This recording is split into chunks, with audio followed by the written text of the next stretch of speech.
Hey guys, what is up? Welcome back to another video in our Tag Mixer plugin building series. In the last video, I kind of got us to a point right here where we had just set up all this stuff for creating keys for our Tag Mixer source keys to identify traffic sources. And I just kind of left it here. I didn't actually do any of the code to make it go back to this page, refresh, etc. and actually add keys and delete keys, or, anyway. So in this video, and by the way, hey, if you're not subscribed, why don't you go ahead and subscribe, will you? Anyway, so what we're going to do in this one is we're going to just add the code that allows us to add new keys, and then we'll work on deleting keys in the next video, because this is going to be quite a bit of stuff to move around to get going on this. So back in our Visual Studio Code, we're in the general settings page. This will be in the GitHub, by the way, after these videos. So anyway, all right, so let's just get started here. A couple things. Oh, first thing, I had a subscriber was having an issue with Bootstrap in following the tutorials of these videos. That's because they were using Bootstrap 5, and in Bootstrap 5 they do not have Jumbotron anymore. They deprecated it. It's no longer in there. So if you're going to use Jumbotron, you have to use an older version of Bootstrap, something previous to 5.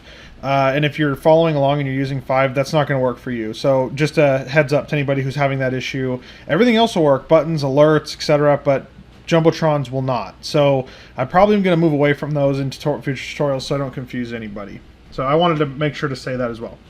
All right, so in order to do this, we have to make the page, when somebody tries to add a key, we have to make the page refresh to this page and carry these sources through, or these names, so that we can add a custom post with each of these placeholders. And so in order to do that, in my last plugin building series, I showed how to do this, and I'll show it again here for anybody that didn't watch that one. WordPress has an interesting problem that you have to counter with this, which is the administrative side of WordPress uses this page equals identifier to know what callback to call back for, like the callback page it uses to show all this code.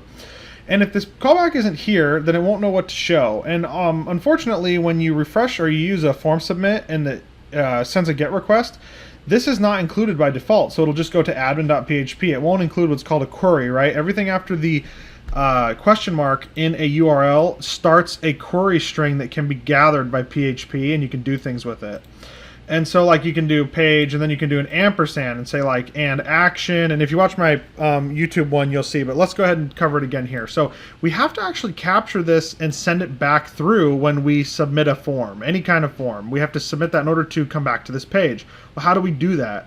Okay, so the first thing we have to do is up at the top here, I'm going to open a new set of, even though there's an open set of PHP tags here, I'm going to open a new set because I want my code to stand alone from the top. So let's just open up a brand new set of tags. Perfect. So first thing we're going to say is get the page. That's very, very important. We need to get this current page. Well, how do we do that? Well, in my YouTube building one, we made a variable called the cur page. We're going to do the same thing here. And we're going to say get. This is getting a get variable from the URL, and what we're going to get is page. Now, how does this work? Well, it's going to store the page inside this variable. See this get page? There's two ways to send variables, get and post. Post travels in a header. It's hidden. Okay, it's hidden in the page's information when it arrives, when the browser loads it. Get variables are loaded in the URL of your page. So in this case, it's using a get variable called page. Well, how do we know this? Page equals, and then the value. And if you had an ampersand and you had something like this, you'd also be able to get action, because it's after an ampersand equals, and it'd get the value. So in the case of this page, if we get the get variable page, it's going to equal this. Okay, and that's very important. So that's what's going to be stored in here. Not this part, just this part. Right? All right, so now that we have that, down below, we can actually do something interesting with our form. So we're going to go to our second form, this one here, the tag mixer source, because we're going to focus on submitting this one and creating a custom post right now. Well, we have something we have to do inside of our form. First, it's not going to be method post. It's actually going to be method get, because we're going to send this back. And the action is going to equal nothing because we want it to refresh this page. But if we were to submit this now, it would just go to a page that just says admin PHP. You wouldn't have this information. WordPress would bug out, and then it wouldn't work. So here's how we fix that. Right here, before any of the items inside the form, we have to create a hidden input type. Okay, so we have to say input and then type hidden, right? Okay, this is like a ninja. It's like a ninja input. It's just totally hidden in the background. It hides off in the bushes like Homer Simpson, right? So there we go. So, and then we have to give it a value of, and we need to give it an echo of the current page. Now, we set that above, right? And that equals to the current page. So that's the value this it has in it. And then we need to give it a name, right? Because the name is how it sends through the URL. And I'll explain that in just a second again. And guess what we're going to call it? Page. All right, so let me explain real quick what we just did. So, and for anybody who watches some of my old ones, sorry, I know that new people, maybe not, they won't know. So this is adding a hidden input type. That means that when we look at this form, it won't appear anywhere like these ones. Like I said, it's like a ninja, right? It's just hiding off in the wings, but it's still there. It's still there. But it just doesn't show with these ones. So these will still show, but it won't. And that's why it's hidden. But it does have a value, and its value is the cur page. So its value is going to equal this right here. And then its name that's going to be sent through to the URL, it's going to append it, is page. So guess what it's going to look like when it sends it back? It's going to say page equals, and it's going to have this page. And it needs to be the first one in the sequence. That's why we put it at the very top of the form before any other inputs. So it'll be the first input that gets outputted as a get variable, because we also changed our form to get. Okay? I hope this is all pretty simple to follow. It shouldn't be too hard. I've been trying to figure out how to explain this better and better because I kind of fumbled over it in my last series and I wanted to get better at it. It's also going to send through two other form type inputs. One is a text, and it's the tag mix source name, and another one is the source key. So all these variables are going to be sent back to this page now when we submit it. Right, but we can't do anything with them. But let's go ahead and I'll show you what I mean by that. Also, here's another thing. Inside of these text inputs, you need to put a space at the end, and you need to make them, just write the word required. This is an HTML5 thing. It will force somebody to have to put in information in both of these in order to be able to submit this form. And I can show you that if we go back here and then we just go to the page again, and we go down and take a look, and we try to submit it, it will say you need to fill out these fields. See, it won't let us do it. Well, now what's going to happen is if we go ahead and put this information in, just like the examples I gave here. Sorry, that's my dog hacking in the background. And we, if you can even hear him, and we add this key. Okay, now look at the URL. Go ahead and take a look at the URL. Page equals, look, it reappended the page back. So now we're on the same page. But also look, it has a tag mix source name of Facebook.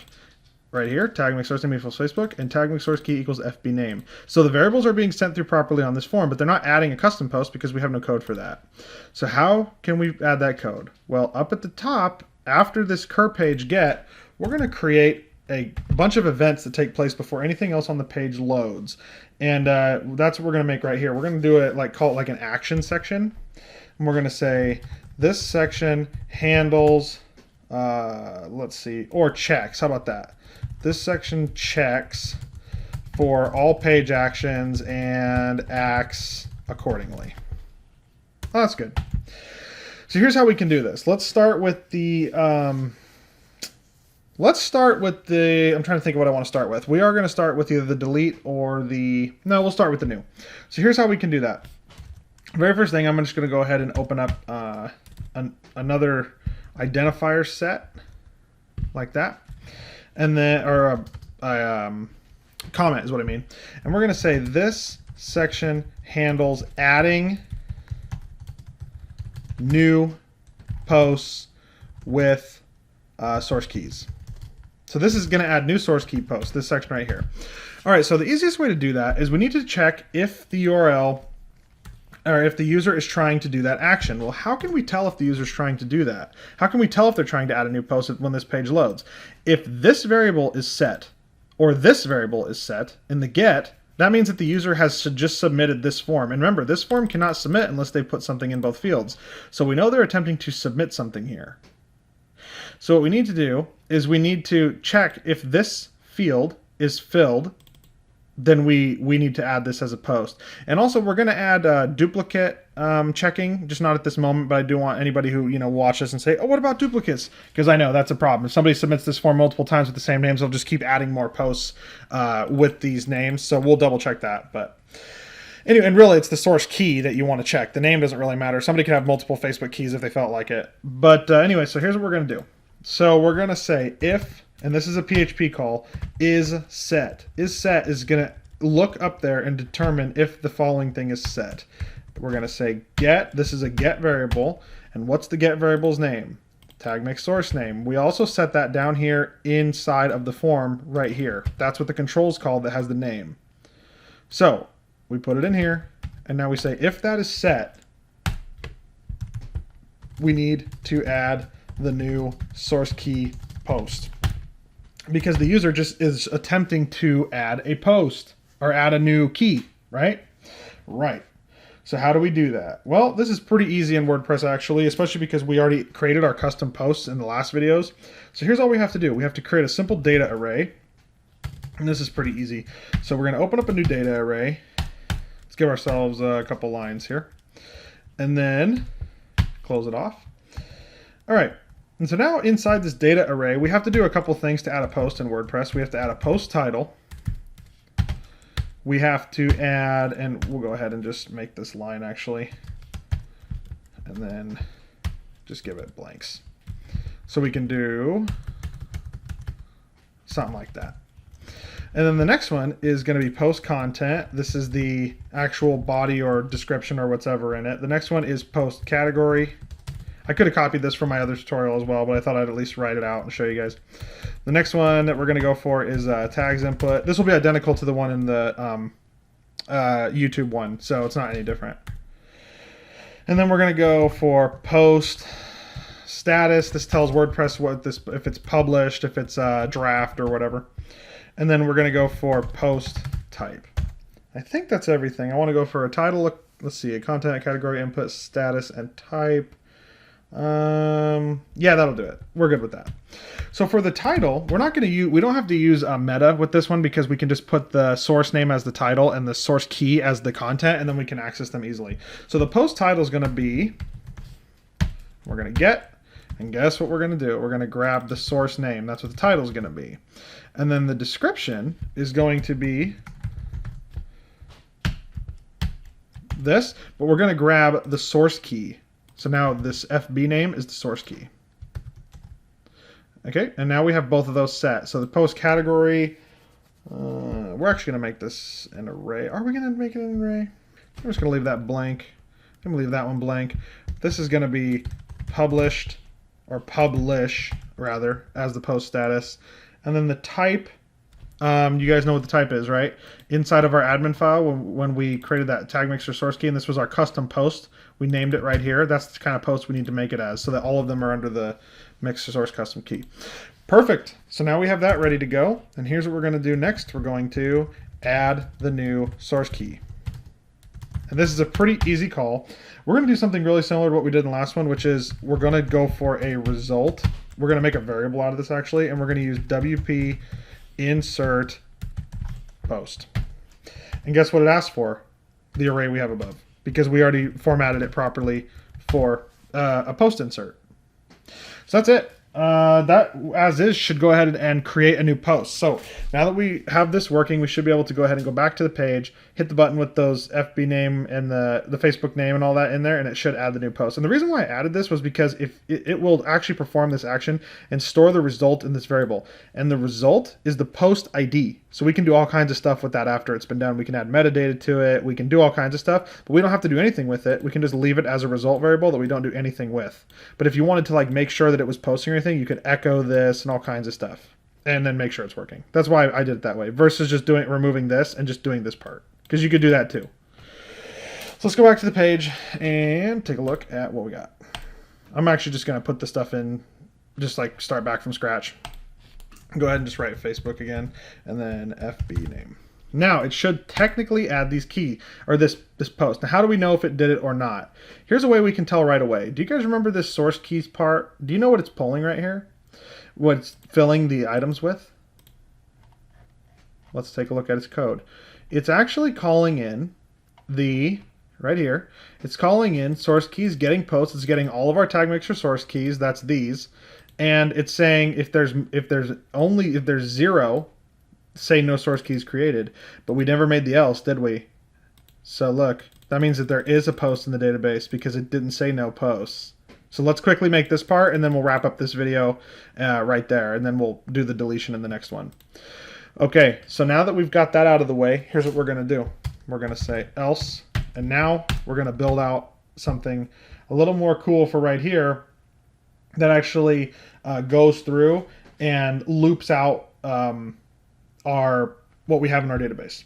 So how do we do that? Well, we need to say this: loop through the source keys and output. Remember, we're inside of that select form control, that drop down right here. So that's why it's doing this and saying, oh, there's more source keys than 0, because that contains all the posts. We're using a get post function to get all of our source keys. So it does have items. Well, this is really easy. All we have to do is a for each loop. And then all we have to do is we want to do for each within the source keys.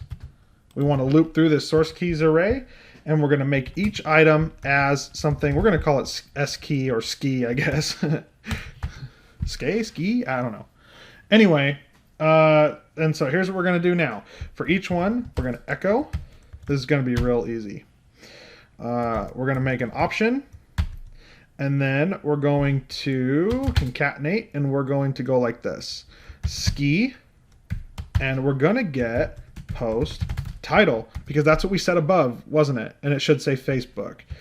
Then what we're going to do is we're going to break it up with a forward slash, just to, you'll see, it'll just be easier for us to see in the display. Then we're going to say ski, and then post content. And I missed a T, didn't I? Yeah, post content. So now we have its content at this item in the array, and then we're going to close the option. Let's take a look at what we got now. We don't want to refresh because we have those variables in there and it'll still go for it. Aha! Take a look at our source keys. So we now have a new source key in the database, which is a Facebook or FB name key. Now we can already call to this in our front end when we start inserting our package sets. We can say, okay, if FB name, if a package or whatever, whatever we call our parameter, tag mix key was what I was calling it. If tag mix key equals FB name and the package keyword is matched, then change all the stuff to look like Facebook or look closer to Facebook's colors or whatever, right? You see where we're going with this? This is going to be a pretty useful plugin for a lot of different reasons, but like I said, I think I'm going to wrap it up right there. In the next one, we're going to focus on deleting source keys from the database, and I may even go into duplicate, checking, because that's something that's important. Because like even if I would have just refreshed the page and left those in the URL, it would have kept trying to add them over and over and over. So I'll probably check to see if the key already exists. Don't add it, and maybe even put like a notification at the very top here that says, hey, this key already exists and we can't add it, or something like that. But that's it. So now our source key section is working. We can now add as many source keys as we want. Let's just add a new one. Let's just say YouTube. So like if we made a YouTube link, let's just say YT customs or something like that. And so if we take a look at our source keys, we should have 2 in here. And we do. So now we have 2 source keys.